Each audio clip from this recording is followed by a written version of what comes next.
So a Lulu lane is very, very comfortable here for Pays and Carrier. You can just lock the Lulu now, it feels like, and just likely pick Gunara on 5. Yep. And Gumayusi will be able to pick accordingly, but instead, the Caitlyn consideration. A little bit more Carrier pilled to go for a Caitlyn lane instead of the Lulu setup. Also just denies Gumayusi. Like, what does he play here? He doesn't have any of his key picks, right? Like, fearlessly banned, we have the Corki and the Jhin, and then the Varus was banned away, as well as the Lucian. Is he going to just play Misfortune with an Alistar? I don't think so. I think the Ziggs is almost the only way that you can keep yourself safe here in this lane. I don't know, man. That Ziggs looks like lock food to me. Well, I mean, he could be. But then do you play Ziggs Tristana? Maybe that's the answer. Into the Gnar on the top side of the map. Still gives you an 80 carry and gives them some teamfight presence. The Ambessa is the answer, though. That will be the decision made by Zeus. This is such an incredibly volatile lane here for HLE to try to play through into this lock. We knew the Lux was coming because it's Keria, right? And Caitlyn Lux has always been a combo, but Keria is the Lux player. A lot of other players might even consider a Karma here just to guarantee it's a little bit easier to play, that you're going to have that put. Feast on absolutely everyone, and it should just be lights out from there. But let's see how it goes. We get into the Rift.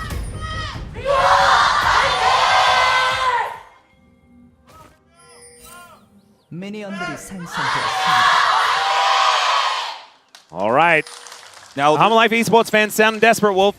They certainly do. We're on the HANWHA side as well right now. There is one little caveat that we didn't mention in this draft for T1. Is that in order for Faker to get out and roam, he does have to win this lane. And that is a tough lane into the Orianna. And the Orianna can get the control and prevent him from making the impact he wants to. So that's on Zeka. And Zeka is a great Orianna player. Even though in the past he wasn't considered a mage player, this was his best mage, I would say. And so let's see how well he does in the lane, because if he can keep Faker locked down, pun unintended actually this time, it just keeps coming out when Lock's in the game. If he can keep him stuck in the lane, good time. As this is not going to be a good time at all. No. At least Gumayusi will be able to bounce some bombs over. Does light a short fuse against Carrier here, and that wave is just going to be shoved into the turret. This is one of those lanes where they kind of hope that they can get Delight out of here, move around the map, and break up this 2v2. And if Gumayusi does hit his Ludens, then he will be able to just eliminate waves and things should be okay. This lane has gone the Ambessa's way, but Zeus is going to have to, you know, pull himself together, right, against Doran. The Electrocute buffs have really made this matchup a lot more playable for the Ambessa. Talking about the old buffs. Yep, not to mention Ambessa's sustain being buffed a little bit obviously does come into play a little bit later on, but when it does, she feels a whole lot better, and it does come in around the time of the Eclipse Spike, which feels fantastic. Carrier not going to be able to help grab that bit of CS. Gumayusi should be able to help with this one. Okay, there's the flash in, and Zeus returns the favor at 2 minutes! All right, bit of a overstep from Doran there under turret. Man, they are such gentlemen in this top lane, right? Like, Zeus survives with 1 health, right? And then just gives the kill away. And then Doran's like, well, I mean, you gave me the kill in the last game. Time for your turn. Yeah, you and I are sitting here talking about Ambessa sustain and Electrocute, and Zeus is like, what if Doran just runs it down? That is definitely going to be helpful. So we'll watch this again. Mega expires, and with this slow, he wants to go in at the last possible second here, and then takes the turret shot. And that's it. That'll do it. Yeah, Zeus not celebrating just yet, though. And has now teleported back to lane with a pickaxe. The arena is silent, by the way. Like, it's crazy. Like, the HANWHA fans didn't even get like that excited about that play. They were like, we like Doran. He used to be our top laner. I think they're kind of watching like, what the draft though? But what about the rest of the game? How about that lock champion? I'm a little bit worried. As Faker is controlling this lane pretty well right now, but obviously you can see it takes a big deficit. It's his 81st champion. 81st unique pick. That's a cute one, as he is taking a heck of a lot of damage here. Kanavi, can he get the flag drag flash? And the answer is no. And the Ashen Pursuit comes out. Faker will be able to keep himself alive, but doesn't have a lot of the blue stuff, and also doesn't have a lot of the green stuff either, as he hits level 5, gets a bit of that health back, but Attack dissonance really starting to hurt here as Zeka with control of the wave. And this is obviously going to happen, right? It's Orianna. She is very good at controlling lanes, especially into melee champions. So Faker is just going to have to bear the brunt of this. He doesn't have teleport. Okay. Yeah. So, you know, he's just really having to play this as best as he can. Luckily for him, it's an Alistar on the other side. Pretty tough for Delight to dive him and set Zeka up. Zeka doesn't have level 6 yet. So this is actually really good back timing for Faker, considering the lane state. So he'll be able to get back. We'll have all of his mana and health back, and then we'll be able to hit level 6 to potentially fight Zeka if he wanted to get some help from the cow. And a follow-up, didn't have to flash or anything like that. So that was a pretty scary situation for Faker, but he was able to navigate his way out with the blink and get away. Yep. This wave is actually shoving towards T1, I'm pretty sure. A few extra minions there. Bouncing bomb does go a little bit wide. So one of the issues with the Ziggs is that you have a lot of AoE wave clear, and so sometimes you can find yourself a little bit too far away from the wave after taking it down. You know, with picks like Kale, Kassadin, the chat's always spamming the clock. Yeah. You know, and you're looking for, oh, let's get level 16. With Locke, it's just getting 6, actually. That's just the one right there. You get that one? He's got it right now. You need to get the Poltergeist, right, and, Wolf? Yeah, once you get the Poltergeist. Yeah. It's, you know, Professor Egad was really cooking on this one. Certainly was. As was Bert, who I think came up with it. Yeah. I think that now you're just kind of like, uh-oh. He could just delete us. That's a problem. We need to make sure that we're not actually on low health for any reason or being dove for any reason. Oh, Shockwave does come in here, as Faker does not really do too much or need to. Just gets himself out of there. That is going to be Painter locking down the first dragon, though. Chemtech already taken. Hextech on the docket for the next one, so no Tech Soul this time. As Delight takes way too much damage there. I actually like how Zeka's playing this. He just went for the tempo ult. He doesn't have kill threat onto Faker, but he's like, you can't leave the lane. I won't allow it. I won't let you press your ultimate in another lane and get money. I'm just going to ult you straight up right into your face, and now you're kind of stuck here. And now you can't challenge this wave.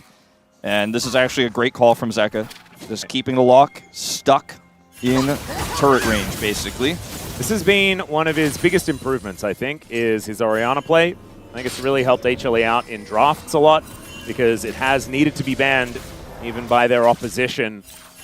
When prior to that, I think they were banning it away most of the time. Certainly a lot of evolution here for the young mid laner of HLE. If Locke goes down on farm, that's okay. He actually will still be functional because he doesn't really need to have a big early component or power spike to do what he wants to do in those early fights where they set up the dives. The problem for T1 is that topside, because of Doran's bit of a oopsie earlier, doesn't have control, and he couldn't leave the lane to get any impact on that first dragon. T1 get the dragon, but HLE don't fight for it. They'll end up in a scrap there. So Faker's just forced to back, loses a lot of farm, but he's still waiting for that moment, right? That big opportunity where he can just collect the bag. Locke is a weird champion in that, you know, he doesn't actually do a whole lot in team fights. He just does one combo and deletes people. Just ask Roamer. Yeah. And otherwise, I've kind of dubbed him the cheerleading champion, where he just waits for people to get into the threshold, and then he presses his combo with his ultimate. And if that never happens, you know, if your team isn't winning, you're not doing anything. You're actually not allowed to do anything. And it's certainly the case in pro play, right? I think in solo queue and stuff like that, there are a lot more skirmishes where you can find yourself advantages, but it's just not how these games have been going. As Delight does face check, does have to headbutt Faker away, but he has that Ashen Pursuit. Catches up to do a bit of damage, gets rid of that passive, so nicely done. Delight does need to be a bit careful here, as you can see. Pretty squishy at the moment on this Alistar. He had to go back, though, and does have teleport. Deluxe has a lot of burst damage to help Faker out as well. If anyone gets caught, put him into that threshold. He actually went for the Ether Wisp first, Keria, so actually gets a little bit of extra movement speed even in this early game to help out around the map. That's a cute one. I like it. Shirelli is, I think, going to be built up pretty quickly here by the Lux, as Faker does have his shoes now all upgraded. As T1, we're thinking about the grubs, but Kanavi makes his way over. Delight was already here, teleported back down. And it looks like with Zeus' help, they will guarantee grub control. That is the beauty of that first blood on the top side of the map. These grubs feel pretty comfortable. That's a great sidestep as Pace just flashes on top of Guma. Shouldn't have used the satchel, my friend, as he flashes and aims the Peacemaker. All right. Oh my goodness, that outplay must have really hurt. I know Umpty is on the analyst desk right now on the Korean side and he can't hear me, but Umpty, this is what I'm talking about. Umpty and I were having a long conversation about Ziggs yesterday and about how I didn't really like Ziggs. Brendan was there as well. Valdez was in the conversation. If you use your buttons in the 1v1 on the side, then you don't have your buttons. But the AD carry... I mean, if you miss all your buttons, yeah. I think if you hit everyone... side steps here, right? Like, yeah. Just side steps, and then the second the ability's used, Paige is like, I kill you. He flashes on him. He's like, you're dead. It's just period. He's like, it's math. Yeah, I got it. You're done. And, yeah, that was... unfortunately for Guma, the issue. I was going to say Guma stabilizing, right? Like, this game is going exactly the way HLE wants. Faker hasn't been able to get any skirmishes yet. And then just all of a sudden, misplay in the bottom lane, and Pays, he is the guy. He is the Punisher. He is. He's him. And look, I mean, I think some would say that Satchel should be reserved for saving yourself. And I think maybe Grimushi is going to have a good hard talking to himself about how he's going to use that Satchel from now on. And if he doesn't, then I imagine Orcs will send him a DM. All right, in goes Doran. It's his turn to try and kill this little mage Yordle, and he does use it on himself. There we go. Okay, Doran is just going to teleport away. As trading places happens once again, Zeus turns up, and he says, all right, let me take care of this wave. That was we'll go home. Pretty wise choice there from Doran. I think he might have wanted to just teleport to his turret instead, but it would have lost a lot of... Like, he had a lot of health that he lost in that exchange, so if he went back to his turret, it might have actually put him in a rough spot. Ultimately, we'll be able to get all of this wave anyways, so it doesn't matter too much. Yep. So I guess maybe I spoke a bit too soon on that one. Either way, a small win here for HLE on the top side. This dragon is going the way of T1. Yeah, it's a lot of dragons in a row here for T1 so far this series. And Faker hasn't had that big fight yet, but the threat of it has kept HLE pretty honest. Well, Final Spark doesn't really do too much. The headbutt is going to push him away, and that blast going into Smite. Just too good from Painter. Yeah, I think Carrier wanted to try to maybe set up the Smite there, but it doesn't matter. Doesn't need his help. Yeah, in goes Zeus right underneath this turret. Faker is just dead, ladies and gentlemen. Zeus is going to have to flash. Oh, I think almost would have been able to do the walk away, but did not want to risk giving this lock a kill. Yeah, definitely the right choice to flash there. Good punish from HLE, walking out of a lost dragon into a big win there in the mid lane. And this game is very close right now, as there just hasn't been that big explosive moment. Luck, if he uses all of his buttons, can clear the wave, right? But that means he doesn't have them. And so Faker, I think it was a pretty obvious play for HLE to get that punish there. They were ready for it, and Faker was killed. Now he's down his flash as well. Got a flash in exchange, but I think definitely a huge win for HANWHA Life Esports. They do have 3 grubs with this composition for later on. They've denied that from the Caitlyn. I give them a slight edge in this game right now, despite being down 2 dragons, just because the win con of this draft for T1 hasn't gotten off the ground yet. They had that lane prio on the bottom side. They even got a solo kill there. But Faker is still a little bit in the hole right now.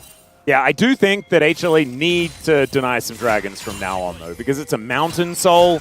And for a composition that doesn't have a traditional AD carry, you want your burst to actually work. Yes. And I don't know whether they're going to be able to if a few of these mountains are stacked up and then that soul comes in.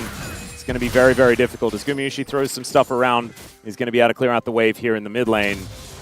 I think they should be able to win fights from here. I think now they're ready to fight. Now they're ready to challenge this lock. And remember, this is where Caitlyn gets to be at her weakest as well. Now they're going to dive the lock again. Yep, flash headbutt. Pulverize does come in. There's the knock-up from Kanavi, and nowhere that Faker can go. Delight very comfortably tanks up that turret with the ultimate.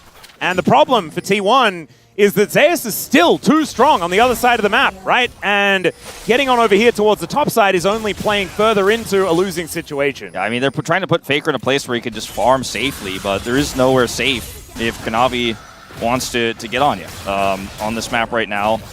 And I think this was... Okay, hold on. Oh, yeah. That was a very nice satchel that time around. Used a little bit offensively, but otherwise he is going to be okay. Just barely didn't have his flash. It's now Doran kiting this one away. Zeus with ulti up and available, but Doran trying to get towards Mega Gnar, as we can see here. Zeus realizing that with this mini Gnar does have a lot of movement speed, doesn't want to just blindly throw out the ultimate with the ability to sidestep it and wants to preserve that lead. I think HLE are in a position now where what they really need to do is just make sure that they can keep control over the map and use all of their zoning tools, right? They have a Ziggs and an Orianna. They have pretty strong front line that T1 has conditionally with Meganar, otherwise doesn't have. And T1 want to be able to set up an explosive lock execute in a team fight, and if they don't have map control, setting it up is so challenging, especially when lock is not ahead. Because Faker hasn't gotten any of those early kills we've often seen in our lock wins, where the lock is on like 4 kills at this stage in the game, and is stacking a Dark Seal, and is feeling really great. He's got a Dark Seal with 0 stacks right now, doesn't have any completed item. The only way to go is up, Wolf. Yeah. When it comes to those stacks. So, I mean, I think right now, HLE, if they understand their win cons here, and they understand the game state, are in a really comfortable spot at this point in time, despite the lack of dragons. Yeah, and they also have a lot of wave clear as this Ziggs gets more and more items. This mid lane should be under control. The bouncing bomb comes in. Kanavi should be able to take away the crab. And Kanavi does have a bit of an advantage in the jungle, 500 gold, based on that kill and assist that he has picked up. Camps are very, very even, but Painter not able to be as active in this one. And Trinity Force is done here for Doran. That might be able to help him out, but that Eclipse has been done for a long time for Zeus. He's going to be building towards item number 2 relatively soon. Is not TPing back to lane, so he's losing a lot of farm, but he can't TP because if he does, then he won't be able to match the TP of Zeus for this potential fight. God. Every bouncing bomb is just so scary. As Painter doesn't hit the Sonic Wave, the HLE are just making this map as dark as possible. I don't think they go for this Rift Herald. I don't think T1 are going to be able to find an angle here to set this lock up right now. I mean, Faker is so far away. They're just acting like they might actually commit to a fight, but otherwise are not. Oh, flash from Carrier, does not want to risk it. As the flag and drag was threatened, Kumiushi gonna come on over, throws out the bouncing bomb. A lot of damage there onto Pays. Even the Comet is really starting to hurt. Pays did have the solo kill where he dodged everything, but Guma has otherwise been incredibly accurate this game as Faker's going for an all-in. Yeah, actually doing a lot of damage here to Zeka. The lightning does come down from the sky. Still, Kanavi moving back towards this outer turret. And Painter has at least pushed them away from the Rift Herald. That was a really aggressive play there from Faker, and Zeka wasn't confident that he was going to be able to lock him down with an ult, so he didn't commit, and that Faker actually wins the trade and pushes the Orianna out of the side lane. And actually, like, Storm Surge versus Rod of Ages with 4 stacks, like, that is better. Yeah, it's a big spike in the individual matchup, 100%, and the Rod of Ages isn't stacked that much, so it's not that great defensively into the lock at this moment in time either, and actually T1 with a slow play here will be able to get this Herald. It's a trade for Dragon, but I didn't think they were going to be able to get any ins on that one, but they played it so fantastically. Like, they were just waiting, forcing HLE to make awkward decisions. Now Faker may get punished. Well, there is the Poltergeist. Defensive slow. Yep, and we'll be able to flash out of the way. With Delight coming up, it was a bit of a scary moment. He didn't have flash available, I'm pretty sure, unless he did use it prior to Faker using his. Now Doran will hop after Zeus here, but I'm not really going to be doing too much. This game is very slow, and it's going to come down to one big moment, right? We're only at 4 kills here at 17 minutes because both teams know how volatile this is going to be. But I think the low kill game favors HLE, and they don't have to force any fights they don't like. They don't have to force any trades they don't like because time is on their side as this lock is still 700 gold behind. And it gets harder and harder to have that big lock explosive moment the longer this game goes on and the more dragons that HLE stack up as well. I mean, that guy's going to get this whole turret its first brick. Yeah, I do agree with you. As Mega Inferno Bomb does come down, that is going to deny this turret take. As Carrier and Painter were both in this area. Faker was moving up towards that bottom lane as well. Zeus will be just vacating. I do think that HLE need to win in a specific window. I agree. They do like think eventually, that once Pays gets 4 items, it's kind of over. Eventually, you will get to a point where T1 do win out if like nobody dies and it's a slow game. But I think that gets tougher and tougher, and HLE will be able to control the map, right, and stop Pays from getting that game state comfortably if they keep playing slow like this. But I do agree with you, like in a vacuum. I think you're absolutely right about that. And I also feel like that is a relatively Pays unique thing. We've seen him do this so many times on this pick specifically. Yeah, there was that one game, I can't remember who it was against, but he was like, you know what, I put my try-hard pants on, and I'm going to save this game. Yep. As Painter is going to throw down the Rift Herald and look to take down Gumayushi. He does use his satchel defensively, though. That is very, very nice. Shelly going to get a headache ramming into this turret. It's a lot of plate gold going on over to T1. That was the most convoluted way to get a Herald to charge that we've ever seen, but they were almost able to get Guma to flash there. Still got the charge onto the turret. It is very low, and there's a Caitlyn pushing into it, so T1 are trying to get some value out of that. They don't have any turrets just yet. HLE got that top turret. Two of these turrets on sides are down to 1 plate, so there's definitely some money on the map that T1 are close to getting. But it is, as it stands, a 2.8k gold lead. Delight going down a little bit low, but he'll eat some honey for it. He'll be all right. And HLE is done here for Carrier, as well as the Locket of the Iron Solari completed for Delight. I think that extra movement speed for T1 will be very important. So we're still waiting for Painter to get his flashback and Faker to get his. Carrier also just a little bit away from his being picked up once again as Kanavi. Can he get the steal on this red buff? That's the question. It does reset back into the pit as Guma does make his way over. 5 members of T1 in the area as Delight looks to try and turn it, and they get right on top of the Gnar and take him out. Now the Cataclysm as Kanavi continues the fight. Kick comes back as Painter will get rid of him, and now the final spark, and there is Faker finding the kill onto the cow. A 1-for-1 top for support, but HLE will claim the red. It's a really good save there from Faker coming in to pick up that ultimate there on the trap into Delight. Otherwise, that would have been a net win for HLE and would have felt so terrible for T1 as Doran is focused down before he can really impact the play. You can see the idea behind this here for T1 to try to challenge, but Delight just instantly punishes with Kanavi. That mid-jungle, or sorry, support jungle synergy in this one working incredibly well for the two of them. They are able to force the retreat here, but with all that burst damage coming in, another binding to come through, Faker's able to get the execute with his ultimate, pick up the first kill of the game, as Faker may also be the target here of the next play. Yeah, Zayas for a little bit of an angle on top of him. He's taking a lot of damage. There's the TP to come through. Doran coming down, looking to try and defend his mid laner, and I think he should be able to at least deter Zayas from killing Faker. Zayas is so scary, man. Black Cleaver is now done as well as the Eclipse. Zeka also teleported down for a potential extended play there, so doesn't actually have any extra push on top, but he also keeps the wave away from Faker as a result of that. And I think that's why Doran was happy to make the TP save play there, because he's like, well, there is no top turret, so eventually if you push it in, we'll get that farm. But it's kind of awkwardly not the case, as Faker has to go all the way up to the top of that lane now to get it.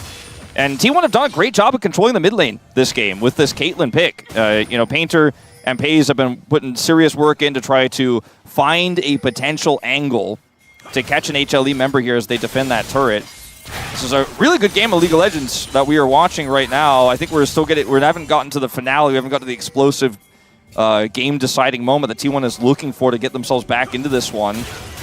Oh, Delight can get turned on here momentarily. Painter has shown himself towards the top side of the map, though, and is looking to try and steal away some Krugs, but Orianna there to defend. And this Dragon should now go over to Kanavi. And we'll see whether T1 can actually get there in time, as, yeah, Painter is booking it down towards this pit. Carrier is there, and HLE are just going to back away. I think realizing that they're probably going to have to look for a team fight on this one as Painter goes in. Not sure about that one. Final spark goes down, and that is going to be the secure by the Ambessa somehow. Zayas also tanks up the ace in the hole to save Kanavi some health there. So 2 Drakes apiece as HLE get their second mountain, and I feel like every mountain is so valuable here for HLE when they've got this brawly composition. Well, yeah, and also just preventing the burst from T1's comp from really setting up that execute threshold for Faker as well. And, you know, if they had stolen that, it would have been amazing for T1. They had the burst set up there for the Carrier with the final spark again. Last time he was able to get the crazy outplay and get out, but this time it was a bit too early, unable to do so. So HLE find themselves with 2 Mountain Dragons, and it gets tougher and tougher from here. As I still think HLE are in a fantastic spot in this game. I think T1 have played a really controlled, careful game, though. A lot of the time when we see lock fall behind in these types of drafts, teams just send it, and the lock looks horrible, and it doesn't work out, and people are like, I thought this champion was supposed to be broken. But Faker's played some really nice side laning. He's been trading really well. He was able to pick up that kill on a Delight earlier. Playing a slow game here from behind with Lock, and it might not in the end work out, but I've been pretty impressed with what they've put together despite the deficit here. But HANWHA Life, so controlling right now on the map. Yeah, Carrier, it's very difficult for him to walk up. Doesn't exactly have much of a health bar to speak of. Does have Shirelias to run away, but hard to run away when a Jarvan Cataclysm is awaiting you. And Gumayusi continuing to put on the pressure here in this mid lane, getting more and more comfortable. Shadow Flame now completed. As Delight Hex flashing over. Q going to miss there from Painter as Kanavi in the Baron pit right now. But there is a lot of vision here for T1. I feel like they've been great at that, as there is the Poltergeist, as we like to call it. But Faker not really going to find too much there, and now they're going to look to turn it onto Painter. Headbutt Pulverize does come down. Mega Inferno Bomb not doing too much of anything, though, as the Light Binding will not connect onto Kanavi, and he just gets himself out. A lot of buttons now put on cooldown, but no one hitting the deck just yet. Particularly Zeka's is not. I think he is the most important person in this scrap right now that T1 have to respect. They are going to be able to just kind of fighting their way around the other side and get the turret. Final Spark, annoying Delight slightly there, but that is all it's going to do. Yeah, very nice. As Delight almost dies to the ace in the hole. Wow. Okay. That's a bit frightening. I think he's just about to steal away a red buff as well. Unless that did get picked up by Zeka. And honestly, I mean, who really is the best suited for another red buff? Probably Zeus, but he is not in the area. Now looking to head back towards this bottom side of the map. That gold lead for HLE is dissipating. So now T1 with this turret pickup, it's a low kill game. That's the difference, right? That between these two teams was that HLE had the turrets, but now T1 have picked up 2 additional ones. Now they actually have the turret advantage. It's such a tiny gold lead here, and almost all of it is on Kanavi, right? I mean, they have that lead over Faker. What we talked about already, he's on 2 items. His value in the team fight is to just delete the targets. The rest of the team does most of the work, right? And some of these scraps so far have just been a little bit messy from HLE, where they get an advantage but then get punished. Speaking of punishing, yeah, Painter goes in. Kanavi just going to give him a little bit of a passive auto attack, and Audi will go one more time. Very threatening. Painter is just always there, trying to start something. But Zeka's moving down. Faker a little bit later on the rotation. Painter still wanting to start something up here as he does just safeguard forward right on top of Delight. There is the Unbreakable Will as they look to take down the Lee Sin, but he flashes out of the way. Another Mega Inferno Bomb goes wide as the ulti from Faker is going to connect onto a few. And there's the boom boom damage as the double comes in from Faker. And now Doran just hops right over the top. Faker looking for his third. It's Pays that locks it down. 4 on the floor for HLE. Should be a Baron for T1. It's not the first time T1 have been behind and just found their moment here in round 3. Guma trying to layer that poke in, but I just don't think he has enough damage here. Painter is very low, and we know what kind of Baron this is, even though Ox is off today. Oh, Gumayusi in a lot of trouble. Faker's moving up. And let's see whether the nails will ring true. Gumayusi, that's not the satchel that he wanted, as Faker almost dies, actually. Would have been one more button, and he might have just been taken out. Still, Lock is another kill. It's a lot of things, but durable is not one of them. He does end up taking a bunch of damage there, but this fight is so scrappy the way it's set up here. They just put the pressure onto HLE. The Painter goes in and forces a reaction, but he's Lee Sin. They use everything on him, and T1 are like, all right, well, actually, this is a fight we could take, because look at the front to back. Your Pays is set up so well. They get the burst down onto the Ambassador. The execute threshold is hit. Faker ends up getting a second, and they delete this Orianna. They just picked HLE apart, because HLE's all they're engaged on. Elisa couldn't peel after that. Well, there's a kickback on a Kanavi as well, as Faker is going to get the flash out from this job, and he's going to go back in, though, because he's Kanavi, and that's what he wants to do. Teleport to bring the Ziggs into the battle. Well, you look at the gold. Dragon is soul point for either team. The gold is just so much the advantage of T1 after just one big play. Now they have complete control over the map. Yeah, Delight really wants to take Faker out of the fight before it's even really started in earnest. Gets the headbutt pulverized. They're looking to try and chain CC, and they will be able to connect it. Now can Kanavi get into the back of this pit to take this one down? The answer is no, but can they win the fight? This Mega Inferno Bomb is way better from Gumayusi as Doran hits Mega. Zeus trying to survive, but now he's actually looking to try and kill Doran. Doran, can he actually get the last auto? The answer's no, and that is just the ace. There goes the Baron, and HLE take back control. Baron's gone. HLE get the gold lead back. A huge team fight win for them. They've got 3 grubs on this Ziggs. This mid turret is not going to last very long at all. T1 were super hyper-focused on this Dragon secure. By the way, Painter, I'm pretty sure didn't even have Smite, actually. Does get it last second. There was a Smite sound. Yeah. He didn't have it, I think, at the initial headbutt there, but it came up just as he was walking away there. And so that was risky in itself, the whole situation there. But because it's so awkward for them to take the dragon, it takes so long, that it's a great punish to come through from HLE. And they're back in the driver's seat. We just saw like a 6,000 gold swing twice, basically. Yeah, that was crazy. That Rebel Baron power play probably moot at this point because we have moved back to a 3,000 gold lead. Zeus going to get spotted here by Faker. Let's see whether Faker can find the execute, and I think he definitely can. Boom goes the Dynamite, and down goes the Gambessa. 1 minute until Zeus is back again. That's the thing about side laning into into a lock as well with any champion, is if he just presses buttons on you and has an R on you, there is no outplay. You go boom. And even an Ambessa can't get the outplay 3 levels up because he's just too low on health. Faker's like, you can't stay against lock, by the way. Watch this, I press R, and then you disappear. Yeah, and the Ashen Pursuit was already down, trying to catch the escape, and he did have the cavalry making their way in. Zeus now has a GA, that'll help him, but didn't have it in that last exchange. T1 looking to steal away this red buff. That will go over to Painter. And now he wants to kill Kanavi. Flags and drags underneath this inner turret. Baker's got a huge push in the bottom lane that Zeka's going to have to respond to. And they have control in the top side jungle. Very awkward here for HLE in this small little interim. That 1 kill onto Zeus just opened up the map entirely here for T1, as Faker's just going to run away. Doesn't like this fight. That's a healthy side lane champion he's playing into, so he's not gonna like that, especially without his ultimate. Yeah, Zeker as well with the dissonance will be able to move himself pretty quickly. One thing I do want to note is that we've got Pays hitting 3 items with the Mortal Reminder completed, but Gumayusi has a very cool hat, and also is about to complete a Void Staff as well. The 4-item core for this Ziggs is just going to be so much damage. It's a lot of damage, it really is. But they need to win the fight quickly. They need to prevent T1 from setting up a combo. And they need to prevent T1 from getting a Mountain Soul as well in 2 minutes' time. I think that Drake is going to be a huge deal for both of these teams, but I think HLE definitely need to take it if they want to win this game. If T1 get this dragon, their call to force it on the last one, even though they got wiped, to secure Soul Point will have been worth it. And that's what we're going to find out, is whether it was or not. The fact that Faker has been able to budget in an extra Zonias into his build as well with the kills he's picked up here on the fringe means that he can get an extra combo off in a team fight here post Zonias to get some executes potentially, as we're going to see a collapse with TP. Oh, Doran just going to teleport out. Oh, the Pulverize from over the wall! And now Doran going to be forced into some alcove gaming that he absolutely doesn't want. And down will go the Gnar. 1:20 on the Drake. And Doran doesn't have no TP. teleport.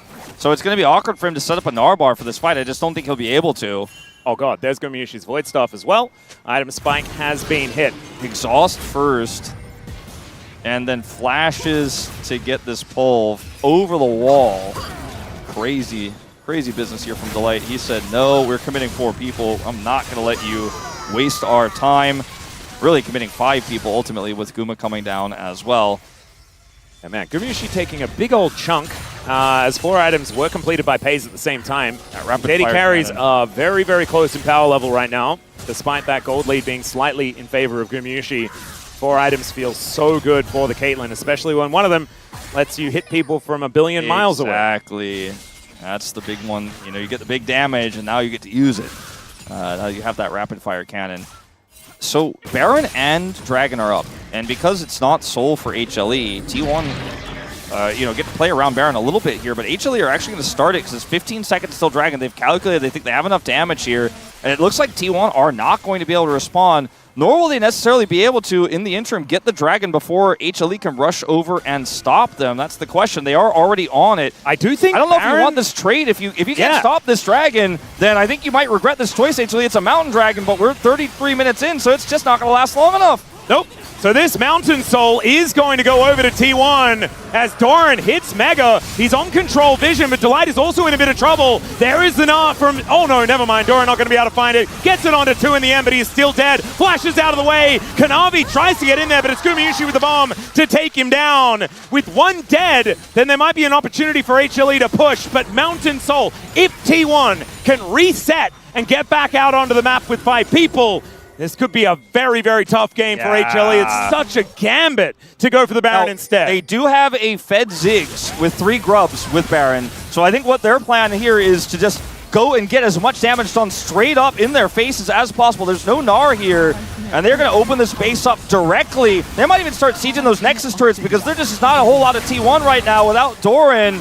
Oh, this is so scary, though. Faker is on a bit of a flank angle as Kanavi gets in there right on top of Pays. Mega Inferno Bomb does so much work as he's down to the GA. Look at these Nexus turrets. They're just exploding. Delight trying to get rid of Faker as they're trying to burst down the Nexus. And it just goes. HLE bring us to a Game 3 in the